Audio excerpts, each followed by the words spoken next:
everyone, I'm Subui from Alamkul. Okay, so we have been studying polynomial. Okay, so from past 3-4 days. Okay, so I think it's very clear on your mind that how we are going to factorize a polynomial. Okay, in the last class we have seen that. Okay, and apart from that we have seen remainder theorem, finding zero of the polynomial. Okay, types of polynomial. Okay, and if you have not watched those videos, okay, don't forget to watch them and have a clear knowledge about polynomial. Okay, and I'm sure you're not going to face problem in solving any polynomial.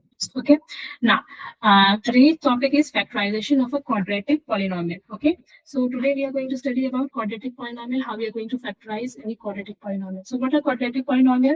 A polynomial whose highest degree is 2. Okay, we have already seen the types of polynomials. So ax square plus bx plus c, this is a quadratic polynomial. Okay, it's equal to 0. Okay, so here a, b and c are the constant term, and a is not equal to 0, because if a will be 0, so it will not be a quadratic polynomial. Okay, so a is not equal to 0. Now there are two main methods to factorize a quadratic polynomial. Okay, the first one is splitting the middle term. Okay, we will split the middle term. Okay, the b1. Okay, this term is being splitted. Okay, and how we are going to split, and I'll tell you. Okay, and the second method is by using factor theorem. Okay, to understand how we are going to factorize the quadratic polynomial by using splitting the middle term and factor theorem, watch this video till end. Okay, so let's get started by using the first method, that is splitting the middle term. So here we are having a quick, I'll just tell you that with this example only.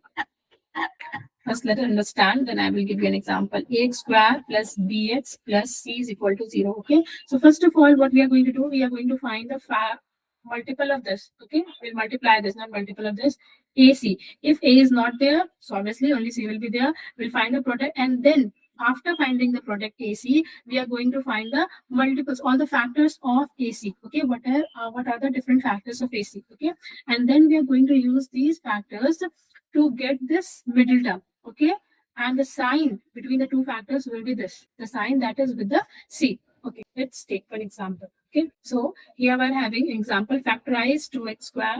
Okay, now here we are having a polynomial, that is 2x square plus 7x plus 3. Okay, so here a is, first of all we are going to compare with the terms. Okay, so a will be 2, b will be 7, and c will be 3. So we are going to find ac, that is 2 3 2 3 is 6. Okay, now what are the different factors of the 6? The factors of 6 are 1, 2, 3 and 6. These are the factors of 6. Now we have to get this middle term. Okay, we have to get this middle term, but using these factors. Okay, and we are going to add. Okay, by adding any two factors, we need to get the middle term. Okay, so you can see here, as we have to add, if here the sign is minus, then we have to subtract any two factors to get the middle term. Okay, okay, you can use any of these factors. Okay, or a combination of factors to get this middle term. Now you can see here we can use 6 and 7. Okay, and you have to remember the factors that you are using, their multiplication should be equal to AC, and their sum means, since here it is plus, their sum should be equal to the middle term. Okay, so you can say 6 and 1. 6 plus 1 will give you 7, and if you will multiply both the terms, 6 multiplied by 1, you will get the 6, that is AC. Okay, so you can get here 2x square plus, since the sign is plus outside, now we are using 6 plus 1 x plus 3. Instead of 7, we have used 6 and 1. Okay, so 6 plus 1 will give you 7, and 6 multiplied by 1 will give you same term, that is AC. Okay, so we have got, now we are going to 6x plus 1x plus 3. Now we are going to take the common from two terms, 2x, you get x plus 3 plus 1 and x plus 3. So you can see, you can again take x plus 3 as common, and then 2x plus 1. Okay, so we have got this. Okay, so we have split the middle term, and we have factorized the quadratic polynomial. Okay, so this is the factorized polynomial answer. Okay, you can see here. Just highlight this. Okay, understood? Once more, we are going to just look at here. Okay, so this was our quadratic polynomial 2x square plus 7x plus 3. So first we are going to find the multiplication of this first. If any coefficient is there with the x square, then if not there, only the last term you are going to take. Okay, so these two multiplication you are going to take 2 3s and you will get AC. Okay, so AC. After that, you are going to find the factors of the AC, all the factors of AC. Okay, like here you can see to get 6, all the numbers that are going to divide 6 is completely divide 6 is 1, 2, 3, and 6. Okay.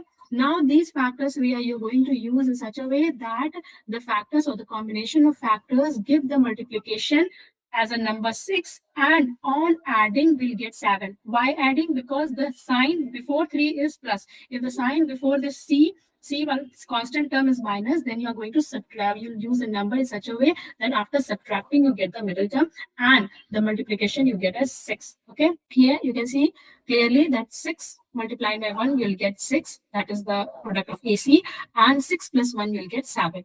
So here is our factorization of the quadratic polynomial. Okay, in the same way, you are going to factorize all the quadratic polynomial if you're using middle term splitting. This is the widely used factorization for quadratic polynomial. In fact, many long numericals need just one part of it is just factorization. Okay, so we should know it. Now, the second one is by using factor theorem. Okay, so we have already seen factor theorem. So here what happens that if you're having a polynomial, ax square plus bx plus c. So first of all, what we have to do, we have to make the coefficient of x square. Okay, the coefficient of x square as 1. Okay, so how we can do, we are going to take a as common, x square plus, since we are taking common, so obviously we have to divide with it. Okay, and now what happens, this a will be here and this term we are going to assume as gx. Okay, and then we are going to factorize the gx. Okay, we are going to find the all the factors of this term. Okay, if c by a is not there, only c is there. Okay, so we are going to find the factor of the c. Okay, in such a way that it is you can form a product of the factors. Okay, so gx can be written as in this form, x minus alpha, x minus beta. Okay, let's see, take an example. Here only you can see an example, that is x square minus 5x plus 6. Okay, this is an example. So here, since x is not having any coefficients, our work is little more easier. Okay, because you don't need to divide it. Okay, only just you have to see all the factors of 6. Now, if you see all the factors of 6, so what are all the factors of 6? Plus minus 1, plus minus 2, plus minus 3, and plus minus 6. Now, one by one, we are going to put all the values in this polynomial. Okay, in this polynomial, and we'll see at which polynomial it is going to give 0, at which of the polynomials. Okay, so we can find its factor. Okay, so if we are going to put 1 in this like f plus 1. Okay, so if we're going to put 1, so 1 minus 5 plus 6. Okay, you can see it is not equal to 0. Now f minus 1, if you are going to put, this will give you 1 only, and this will give you plus 5 plus 6. This is also not equal to 0. Okay, so you can just quickly do it in a rough calculation in your mind, and the ones where you're getting 0, you can write it here. Okay, so if I'm taking f2, so what it will be give you? Okay, see, it is going to give you 0. Similarly, f3, okay, so it will give you, so here you are getting 0. So at 2 and 3, you are going to get 0. So you can write fx as x minus 2 and x minus 3. Okay, since here you are putting plus, okay, here you are getting at f2 you are getting 0, so its factor will be f minus 3. Okay, if you remember the factor theorem. Okay, F x पे अगर आपको 0 मिलता है, सो मतलब f2 पे ये तो आपका क्या हो जाता है, f x minus 2. Okay, x minus 2, this will be there. Okay, so since we are getting, if we have got 0 at f minus 2, then it will be x plus 2 and x plus 3. Okay, so this is the way, this is the two method for factorizing the quadratic polynomial. Okay, whichever one you find it easy, you can go with that method, but generally people use this middle term splitting. But if it is clearly mentioned in your question that you have to use the factor theorem to factorize, then you'll have to go with the factor theorem. Okay, so I hope you got both the methods and you have understood how to factorize a quadratic polynomial. Okay, so we have already seen factorization. Go through some of more numericals, okay, or factorization of quadratic polynomial. Okay, till then, bye bye, and in next video we'll be seeing how to factorize a cubic polynomial. Okay, and don't forget to subscribe and like my videos. Bye bye.